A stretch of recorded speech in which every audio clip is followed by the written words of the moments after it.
আসসালামু আলাইকুম। আজকে মানি প্ল্যান্টে কিছু কাটিং রেডি করব। আমার অন্য একটা মানি প্ল্যান্টের গাছ থেকে এই বড় ডালটা নিয়েছি।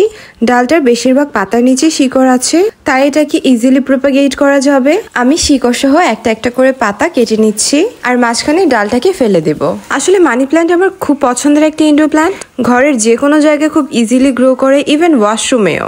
ঘর কিন্তু গাছ ছাড়া একেবারেই ফাঁকা ফাঁকা লাগে। একসময় আমার কাছে অনেক ইনডোর প্ল্যান্ট, ফুল গাছ এই সব কিছুর কালেকশন ছিল, বাট এই বাসায় বারান্দা না থাকাতে তেমন বেশি ফুল গাছ লাগাতে পারছে না। বাসায় কিছু ইনডোর প্ল্যান্ট আছে, বাট ইচ্ছা আছে কিছুদিনের ভিতরে একটু নার্সারিতে যাব, দেখি বাসার জন্য কিছু নতুন ইনডোর প্ল্যান্ট আনা যায় কিনা।